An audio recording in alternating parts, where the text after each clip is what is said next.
실제로 팔려거나 이런 것도 있기는 있죠. 몇 개 있죠. 많지는 않지만 다행히. 법적으로 사기라 인정되면 내가 사기친 놈으로 인정하는 거고 그렇게 하겠다는 뜻이죠.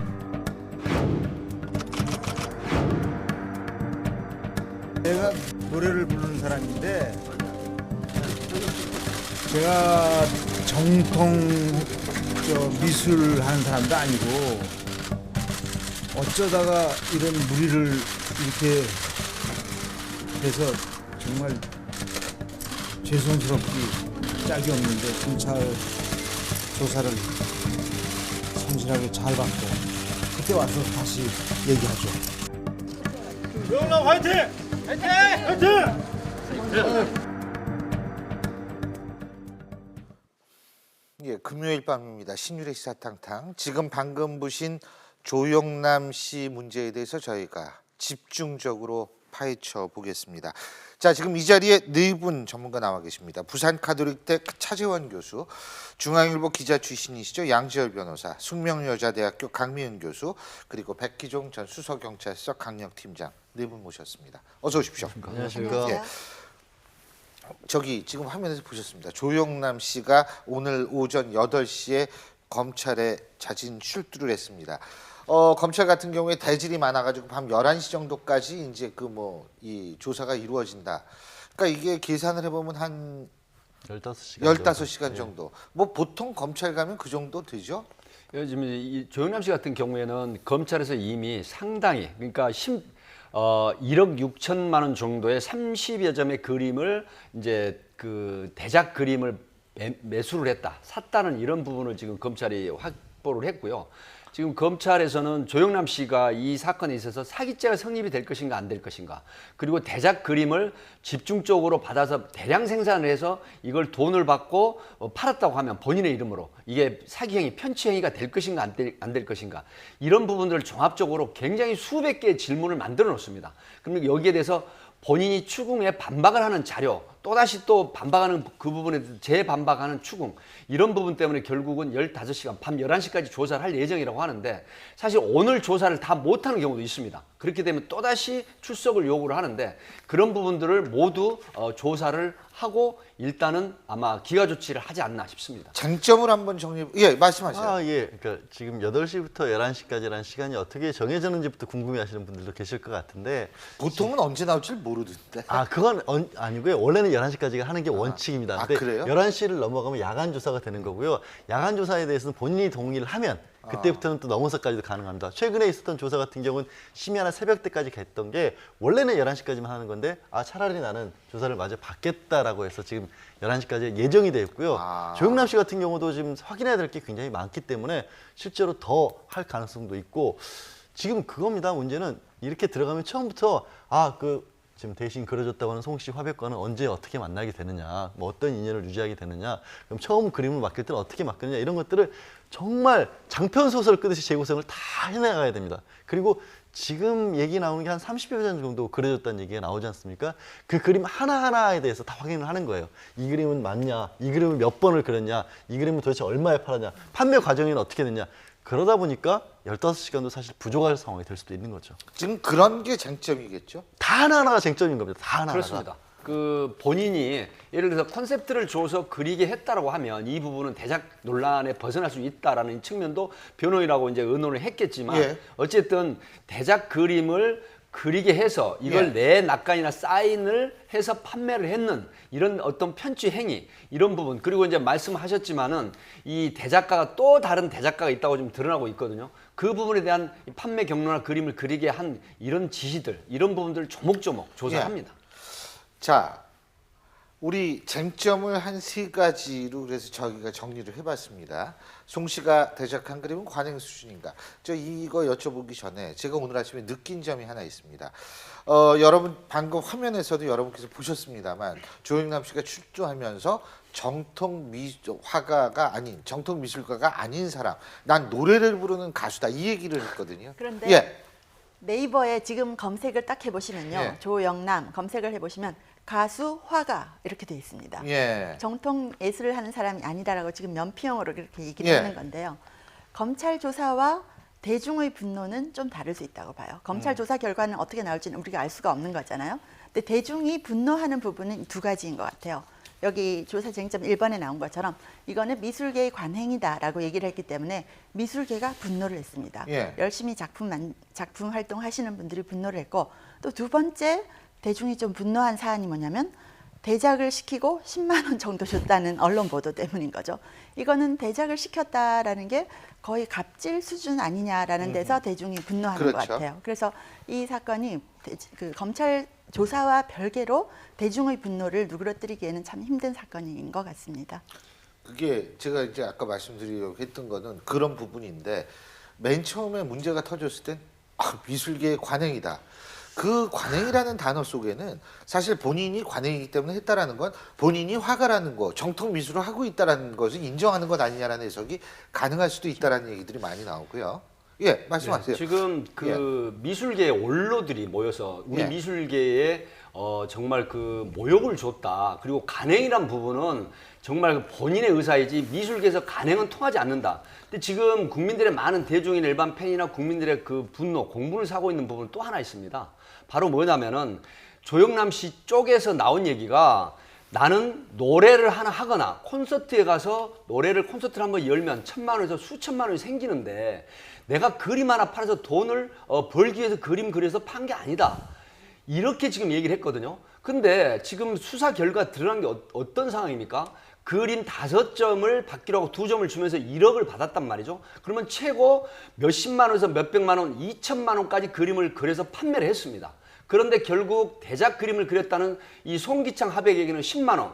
그것도 또 하나 폭로가 있죠. 50만 원, 5점에 50만 원을 받아야 되는데 저는 정말 이게 믿기지 않은 얘기였습니다. 바로 종합소득세를 제한 46만 원을 줬다는 폭로가 있었거든요. 그렇다고 하면 진짜 이런 그런 어떤 일이 있었어요? 열정페이나 그다음에 노동력 착취 이 부분이 그림의 대작 부분을 떠나서 조영남 씨가 지금 그렇다고 하면 돈을 벌지 않을 심산이었으면 본인이 그린 그림을 그리고 원가만 받고 차라리 그림을 나눠주지 그랬지 왜 2천만 원씩 받고 팔았느냐. 이런 부분이 지금 변명인지 아니면 주장인지 모르지만 이게 알려지면서 국민들의 공분이 엄청나게 지금 높아지고 있습니다. 사실 아까 저 쟁점 첫 번째가 송 씨가 대작한 그림은 관행 수준인가라는 질문을 제가 주변에 미술평론 하시는 분한테 여쭤보면 한결같이 분노를 하시면서 본인들은 대작이란 말을 처음 들어봤다는 거예요. 미술에서 회화의 영역에서 대신 누군가가 그림을 그려준다라는 것 자체가 있을 수가 없다라는 거예요.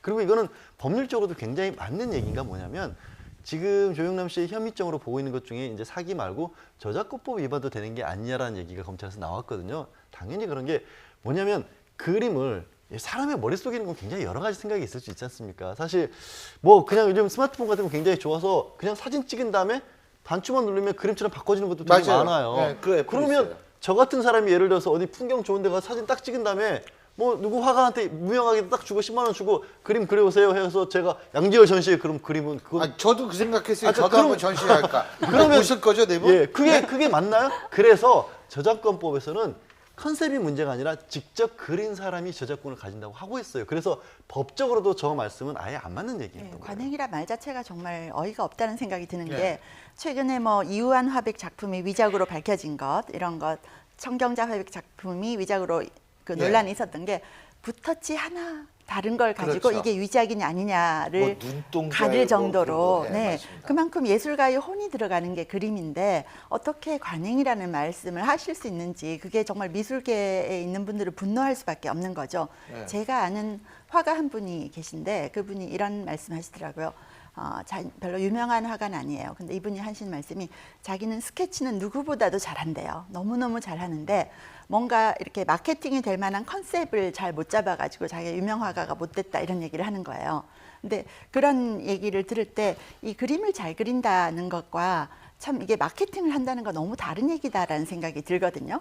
그래서 이런 말도 있습니다. 돈이 작품을 만들고 또 작품이 또 다시 돈을 만든다라는 말이 있는데 조영남 씨 케이스가 맞는 것 같아요. 돈을 예. 주고 작품을 만들었죠. 예. 그 작품을 또 돈 받고 팔았잖아요. 그렇죠. 그래서 사이클이 그렇게 돌아가는 거죠. 예. 저는 오늘 그 조영남 씨가 검찰에 출두한 장면을 상당히 개인적으로 좀 상당히 씁쓸한 기분이었습니다. 왜냐하면 뭐 저는 이 가수 조영남 씨의 노래를 상당히 좋아했던 한 명의 팬으로서 또 하나는 이 조영남 씨의 그 자유로운 그 예술가적 영혼을 정말 좋아했었거든요. 그래서 2011년도에 그 조영남 씨의 그 전시의 제목이 자유로운 영혼의 반항아 일기입니다. 그래서 사실 이 조영남 씨가 그동안 이 제도나 형식을 넘어서 우리 사회의 그 통념이나 금기에 도전하는 좀 예술적 선구자 이런 측면에서 저는 상당히 조영남 씨를 상당히 좀 좋아하고 이번 사건이 처음 터졌을 때만 하더라도 이 정도의 그 좀 약간 그 옛날의 그 과거의 기행이나 이런 좀 자유로운 영혼적인 측면에서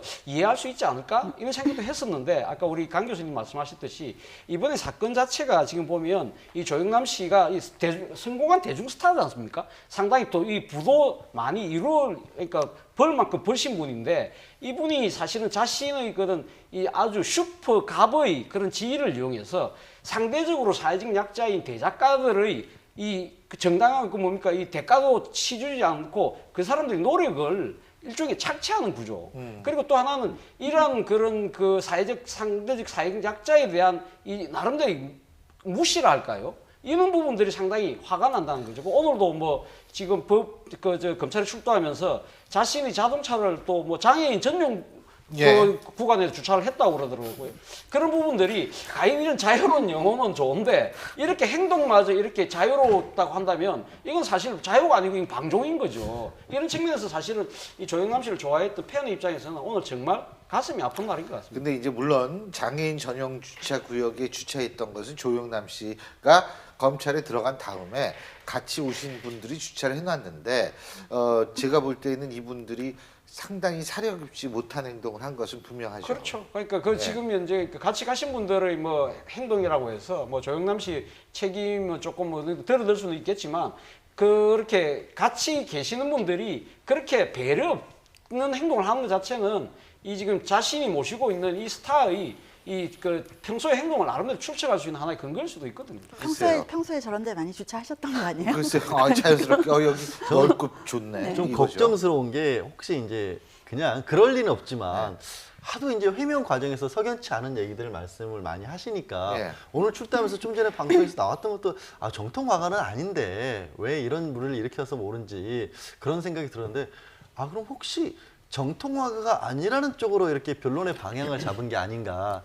그러니까 나는 컨셉을 중요시하는 예를 들어서 팝아트라든가 개념 미술 쪽에 가까운 사람인 거지 회화를 누가 그렸는 자가 중요한 화가가 아니다라는 말씀을 혹시 하고 싶어서 저런 얘기를 하신 게 아닌가까지 사실 걱정스러울 정도예요. 그래서 저는 이 부분이 실제로 왜냐하면 지금 화투 그림이 굉장히 많이 그동안 유명했는데 화투 같은 경우를 그리기 전에는 잘라서 붙이는 걸 되게 많이 했었거든요. 그러니까 그 단계까지는 사실 그게 맞는 거예요. 근데 거기서 이제 넘어가면서 그림으로 가면서 잘라 붙이는 게 아니라 그리고 그 그린 게 본인이 그린 게 아니라 이제 대신 그리게 만든 건데 그 부분이 하나가 아마 그래도 조영남 씨가 앞으로 다툴 부분이 될 겁니다. 지금 정통 화가가 아니라는 거를 팝아트 쪽으로 치장하려고 하는 것 아니냐라는 그런 말씀이신데요. 그런 생각까지 들 정도로 지금 해명이 좀 그런데 그렇다는 저는 거예요. 사실 주목하는 게 뭐냐면 나는 노래하는 가수일 뿐이라는 부분입니다. 본인이 뭐 미술을 앞으로 계속 그리겠다. 뭐 YTN 인터뷰하고도 그런 얘기 많이 나왔거든요. 그런데 지금은 나는 노래하는 가수다. 그렇다면 사실은 이건 말을 바꾼 거거든요. 그렇죠. 그런데 공인의 입장에서 그렇게 말을 바꾼다는 것은 어떤 면에서 볼 땐 사람들에게 또 한 번의 실망을 줄 수 있는 것 아니냐 이런 얘기도 많이 보도가 되고 있어요 지금. 예전에는 계속 본인이 화수라고 불렀잖아요. 화가 플러스 가수라고 해서 화수라고 불렀는데 오늘 갑자기 나는 노래 부르는 사람이다 이렇게 말씀하시는데요. 저는 이제 처음에 조영남 씨가 화투 그림을 이렇게 그리기 시작했을 때 뭐 물론 저는 그걸 본인이 다 그렸다고 생각했죠. 그래서 그걸 보면서 컨셉을 잘 잡으셨다 이렇게 생각했어요. 왜냐하면 노래 부르는 가수 조영남 씨가 그냥 보통 풍경화를 그렸다면 이 정도로 좀 주목을 받지 못했을 거예요. 그래서 어떤 컨셉은 잘 잡았다고 생각이 드는데요. 그것을 본인이 안 그렸다는 건 그때는 전혀 모르고 있었죠. 근데 사실 화가들 중에 컨셉이 중요하다는 거는 잘 알려진 게 조지아 오키피라고 굉장히 유명한 화가가 있어요. 이 화가는 저는 미술 얘기 나올 때마다 좌절감을 많이 느껴요. 뭐 아는 얘기가 없어요. 저는 미술을 좀 좋아해가지고 그런 책도 보고 미술관도 가는데 조지아 오키피라는 화가는 꽃을 다 그리거든요. 근데 이 사람이 인터뷰를 할 때 늘 하는 말이 나는 내가 세계에서 제일 꽃을 잘 그리지는 못한다. 그렇지만 나는 꽃을 세계에서 제일 크게 그릴 수 있다. 라고 해서 이분이 그린 꽃 작품은 엄청나게 규모가 크거든요. 근데 그런 것도 하나의 컨셉인데 조영남 씨가 그런 점에서 이제 화투를 컨셉으로 잡았다고 해서 저는 좀 신선하다라고 생각했는데 그걸 거의 다른 사람이 그렸다고 하는 데서는 정말 충격일 근데 수밖에 그 없는 거죠. 팝아트 저는 진짜 좌절감을 느끼는 게 뭐 제가 되게 무식하다는 생각을 많이 한 게 뭐 원래 팝아트는 그런 겁니다라는 얘기도 나오고 해서 팝아트가 뭔지를 제가 처음으로 그 미술 전문 기자한테 좀 배웠어요, 제가. 근데 팝아트라고 보세요? 아유, 팝아트 아니죠. 본인이 그려서 화가라고 얘기를 했었고 저게 팝아트라고 화수라고 할 수가 얘기를 없- 했으니까. 화수라고 얘기를 했었죠. 예. 그래서 말이 안 맞는 거죠, 앞뒤가.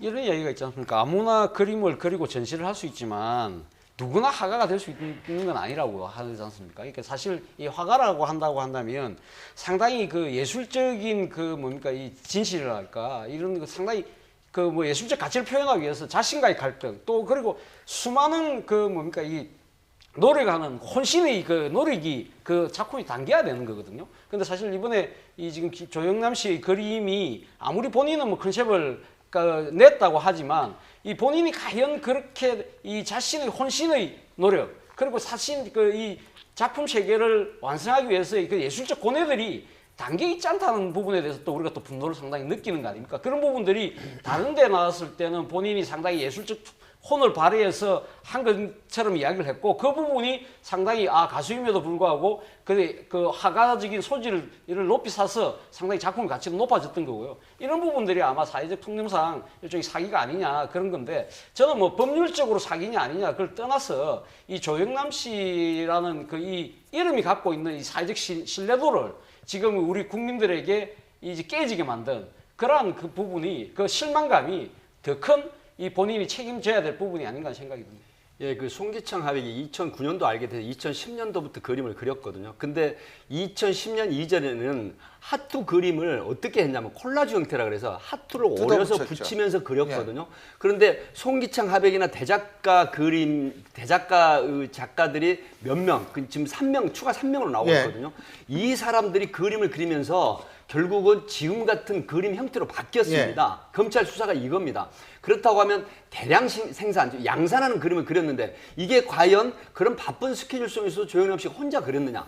아니라는 것이죠. 그래서 결국은 대작가들이 그린 그림을 본인의 사인이나 낙관을 해서 통해서 팔았다 하는 부분들이 상당히 입증되고 있다고 합니다. 근데요, 지금 팀장님께서 다량 생산이라는 표현을 쓰셨는데 문제는 다량 생산을 한다면 다량 생산의 목적이 있어야 된다는 거죠. 근데 본인은 난 팔려고 한 것이 아니다. 그러면은 국회의원 선거에서 그 후보자들이 명함 뿌리듯이 그림을 뿌리려고 그렇게 다량 생산했느냐? 다량 생산의 목적이 무엇이냐가 사실 이 문제의 또 다른 핵심이 아닐까요? 근데 그걸 하면서 그 말씀하신 부분을 뒷받침하기 위해서 이제 주변에서 나온 얘기가 워낙 돈이 많은 사람이다. 노래 한 곡 부르는데 1,000만 원씩 콘서트 가면 받는데 뭐 돈 벌려고 그랬겠느냐. 그럴 리가 없다라는 식으로 얘기를 하는데 사실 그런 부분은요. 돈이 제가 많고 알기로는 노래 한 곡에 1,000만 원은 안 되는 걸로 알고 있거든요. 그렇겠죠. 근데 어찌됐든 주변에서 그런 거지. 뭐 본인은 ATM 기계 있지 않습니까? 현금 네. 인출기 기계에서도 자기가 직접 돈을 뽑아본 적이 없을 정도로 연예인분들 이렇게 그런 분들 많습니다. 근데 네. 그런데 그런 얘기가 나와도 그건 어떤 동기라든가 내가 그걸 따로 해서 뭔가를 부를 추구할 만한 별도의 목적이 없다는 얘기는 되지만 내가 내 이름이 아닌 내 그림이 아닌 그림을 다른 사람의 그림을 그림으로써 판다라고 하는 그거는요. 범죄를 입증하는 목적하고는 별개인 겁니다. 그 범죄를 통해서 어떤 목적을 달성하느냐 하는 것과 사기라고 하는 범죄가 다른 건 다른 예. 거고요. 저는 여기서 자꾸 이제 잊혀진 분들의 마음이 아파요. 조영남 씨도 대중문화 예술인이잖아요. 가수로서도. 그렇죠. 본인의 이름으로 예술 활동을 하시는 분인데 지난 8년 동안 내 그림인데 조영남이라는 사람의 이름으로 그 밑에 숨어서 그림을 그릴 수밖에 없었던 그 송기창 화백 같은 경우에는 한 사람의 미술인으로서 그 사이에 얼마나 인격적인 고뇌가 심했을까. 조수, 어시스트. 이런 식으로 내가 굉장히 숙제 내주면 가서 숙제 여는 사람 이렇게 대우를 심지어 받았다는 제가 거 아니에요. 알기로는 기계라는 표현도 쓴 걸로 그러니까 알고 그거는 있습니다. 그렇죠. 말씀하신 것처럼 파라가 파라 찍듯이 시켰다라 이렇게 해버리면 본인도 그렇게 예술을 사랑한다고 하시면서 그분들의 그 인격이나 그분들의 예술은 어떻게 된 겁니까? 글쎄요. 저는 이 검찰 조사 결과로 이 그림을 도대체 얼마에 팔았을까 전 너무 궁금하거든요. 근데요, 네. 강 교수님, 전 제 얘기가 아니고 본인이 TV에 나와서 얘기하는 게 호당 50만 원이다. 1,000만 원, 2천만 원이라고 본인 입으로 얘기를 했어요. 그래서 저는 30점이 대작 의혹이 있다는데 그게 1억이라는 게 그러면은 한 작품당 300만 원 정도밖에 안 되는데 그러니까 그럼 그게 아닌 6호짜리만 거죠. 계속 그린 건가요? 네.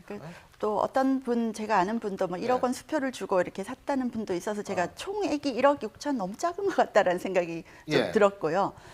뭐 미술품 가격이라는 건 사실 공정 가격은 없습니다. 예. 그래서 그 미술에 관련된 그런 저는 이제 호기심이 많아가지고 그런 책들을 보면서 미술품 가격이 도대체 어떻게 결정되는 건가 예. 이런 걸 봤더니 요즘 현대 미술로 올수록 그 가격이 사람들이 봤을 때 이게 이렇게 비싼가 너무 놀랄만한 가격이 많잖아요. 근데 이런 얘기를 하더라고요.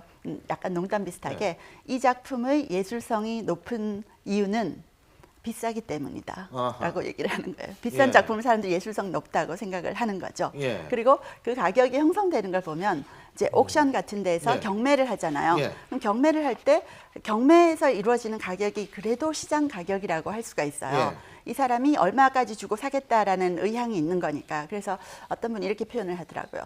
이 작가의 작품의 그 어떤 희소성, 이게 유도된 희소성일 수도 있고 진짜 희소성일 수도 있는데 그런 희소성과 미술품을 사고 싶은 사람들이 욕구, 때로는 약간 비이성적인 욕구이기도 한데 희소성이라는 개념과 욕구가 만나서 가격이 형성된다는 거예요.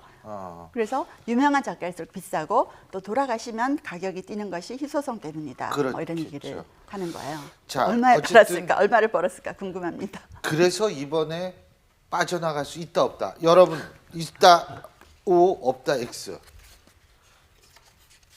예, 전부 X니까 이건 뭐 여태까지 우리가 얘기한 중간 결론이에요. 한 가지만 더 얘기를 한다면 오늘 조영남 씨가 출두하면서 지금 이쪽 부분일 거예요. 628723이라는 숫자. 네. 그게 사실 지금 뭐 논란이 아니라 주목을 받고 있는데 자 지금 628723이라고 저기 요 숫자 보이시죠? 근데 이거 뭔지 아세요? 저 숫자를요. 네.